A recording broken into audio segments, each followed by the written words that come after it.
Y'all know what's going on. It's time for another episode of Doing Time with Joe. I'm your host, Joe Baker, and welcome to the show, y'all. You ever tried to hold something up so heavy, not with your hands, but with your name?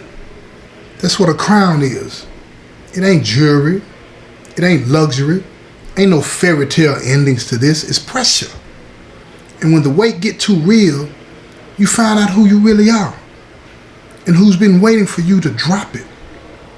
This right here, this is about when the crown started to bleed. Yeah, when the crown started to bleed. Listen to what I'm saying. Day 7. The counts were still frozen, y'all. Yeah, everything still locked down. Keela laid it out, cold over a folding table in the Black Crown van. We got 28 staff members, 14 programs, 3 open lawsuits, and 0 liquid funds. Joe sat still, eyes locked on the corner of the table where a picture of the original crew, him, Trey, Miss Renee, and Bishop, sat under a cracked frame. Trey leaned in. We gotta let people go, man. Joe shook his head. We don't. Miss Renee touched his shoulder. Then you better pray for a miracle, baby. He didn't pray. Not that night. He started writing instead. Joe drafted a full report. The Blueprint Crown Report. How they broke us. How we survived. He wanted to document it all. Line by line. Breakdown of every roadblock thrown at him. Financial records, audit demands, testimony from the youth, redacted threats sent to staff inboxes, emails leaked from the zoning board. He didn't ask for pity. He called it what it was. Urban sabotage in a suit and tie. Keela, she cleaned it up though. Trey fact-checked it. Miss Renee wrote the final paragraph. You can't buy by the block if the block knows the price. They sent it to every media outlet in the country and they waited. And they waited. Day 8 goes by. Day 9 goes by. And day 10, it was still broke. Still operational. Joe's phone rang. Unknown number. He hesitated it, then he answered it.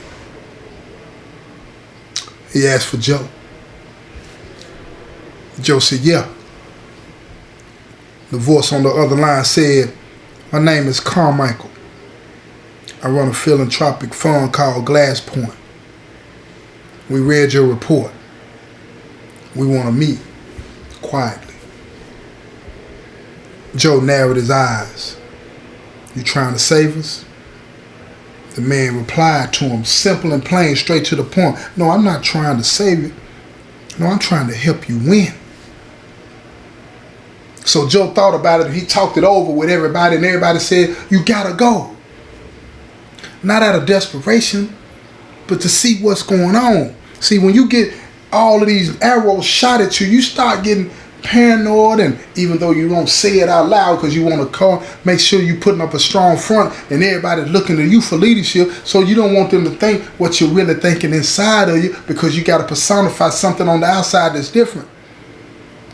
But the truth is, when people beating you down, you start doubting some things.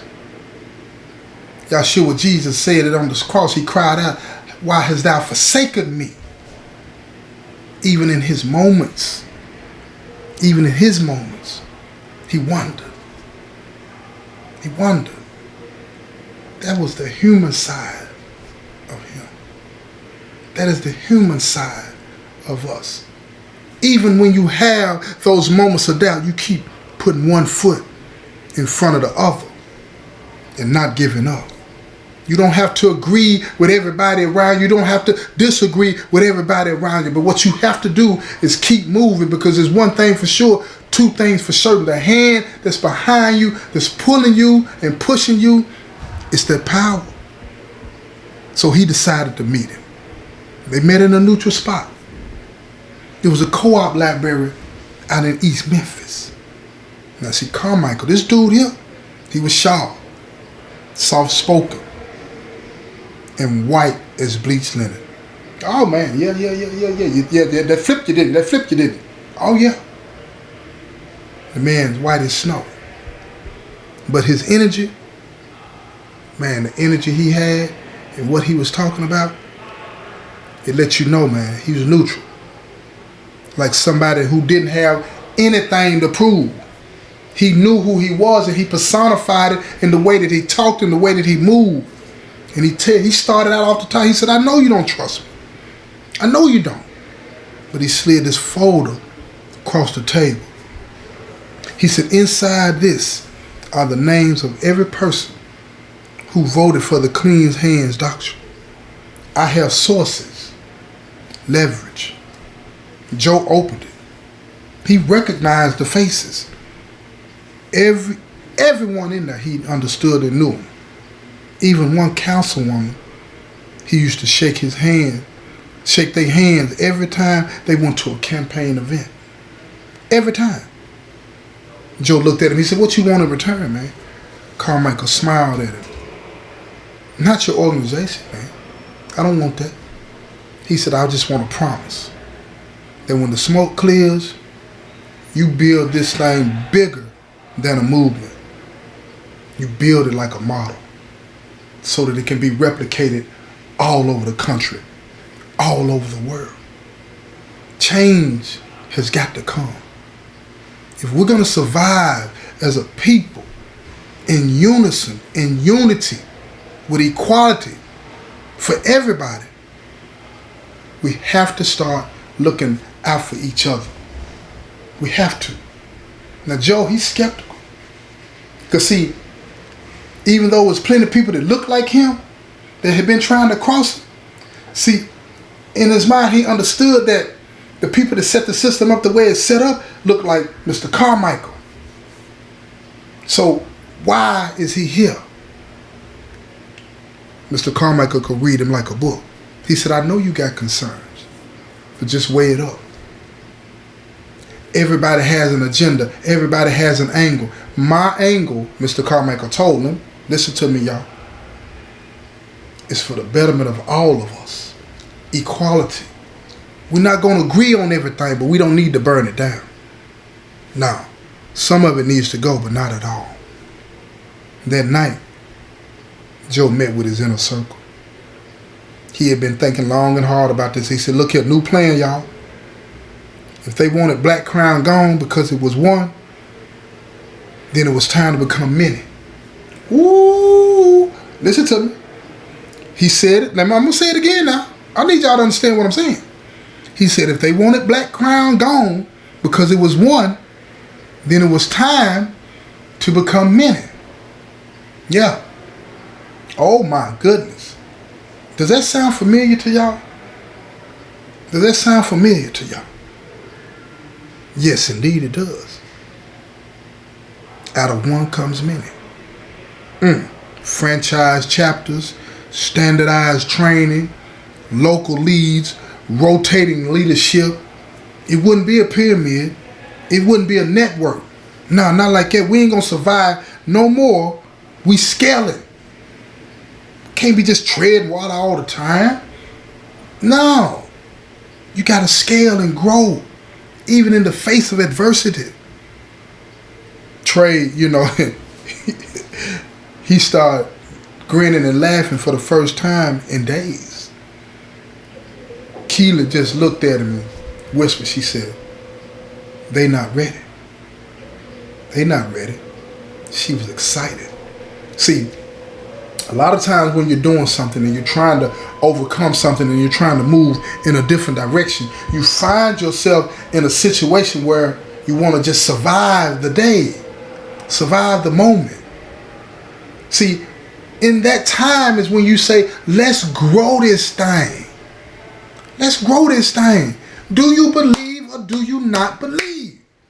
And if you believe, you understand that it's time to grow it. It's time to grow it.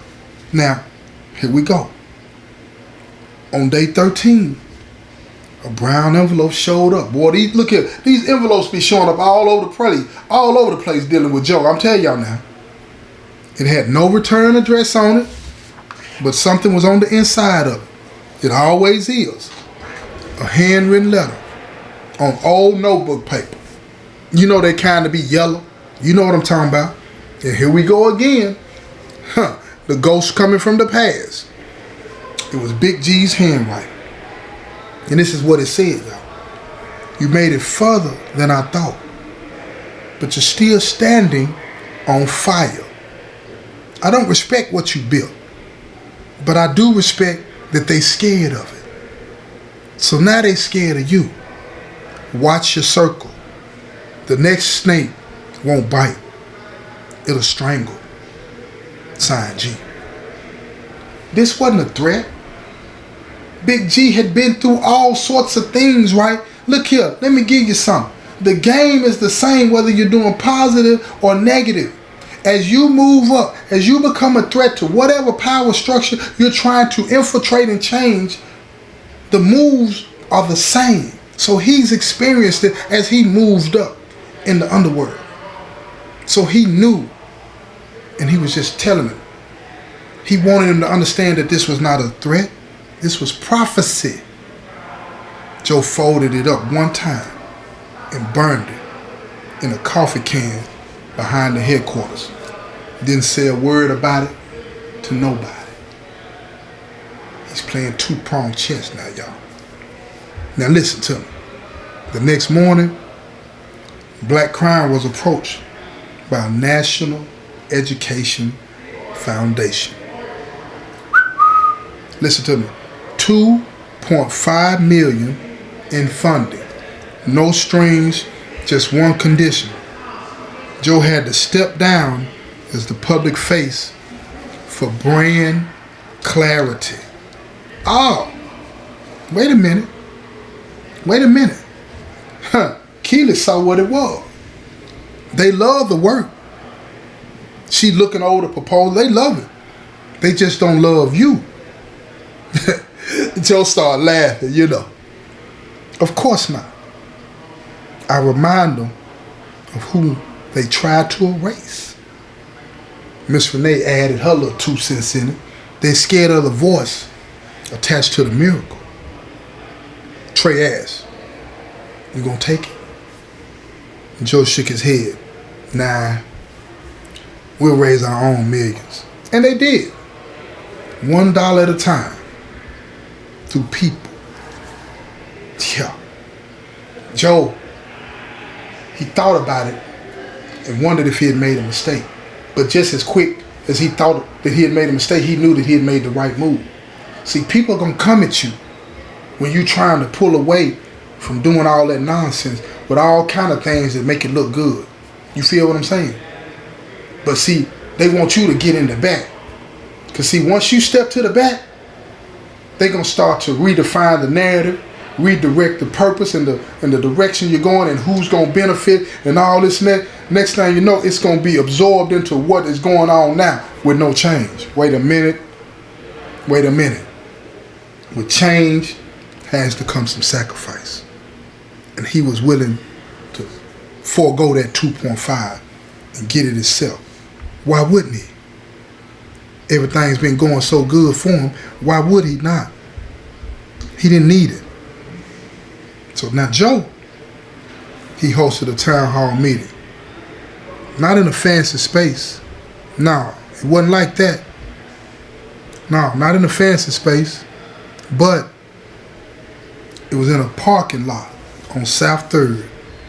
Yeah, fold out chairs, plastic mic, all that kind of stuff. A mural in the background of the Black Crown motto on a cloth backdrop. Build loud, bleed quiet, never sell. Hundreds of people showed up. He didn't give a speech. He didn't have to. He didn't give a speech at all. He didn't want to do none of that. He gave the floor to the youth and let the youth talk. It was a 17-year-old who avoided a murder charge because Black Crown helped him open up a t-shirt business. A single mother who became a coding instructor, a former OG turned violence interrupter. Each one told the same truth. Joe didn't save us. He handed us the tools so that we could save ourselves. That's what this movement is all about. Now on day 21, Joe got word. The city council has scheduled a vote to repeal the clean hands doctrine. The media pressure, the public push, all the leaked documents. Joe didn't attend it though. He didn't need to be there. He watched from the van, parked at the Black Crown Youth Guard. When the vote came back, it was 7-2 in favor of repeal. He didn't chill. He turned off the screen, looked at Trey, then whispered, "Now we start. Now we start." 3 days later, Joe walked along to the mural wall behind the first Black Crown Center, spray can in hand. He added one line beneath the floating crown: "This ain't about me no more." Then walked away. Didn't post nothing, didn't tag nothing, just let it live. This ain't the rise of a leader, y'all. This is the evolution of a legacy. Joe ain't just surviving the war, he flipping the battlefield. And now, he's not wearing the crown alone. He's handing out blueprints. Blueprints to each and every individual that wants to get away from that nonsense. It's available to you. It's available to you. All you gotta be willing to do is sacrifice the nonsense, go through the pain that you're gonna have to experience to get out of it. I know most of y'all ain't ready for that. I know you're not. But you're stronger than what you think. You got more in you than you give yourself credit for. Just remember that. And that's gonna end this season of Citywide. But you know we gonna come back. I gotta let y'all know how this thing play out. But it's gonna be a couple of weeks before we do that thing. But when we come back, it's gonna be bigger and better than ever. So y'all stay tuned. This has been another episode of Doing Time with Joe. I'm your host, Joe Baker, and I say peace, y'all.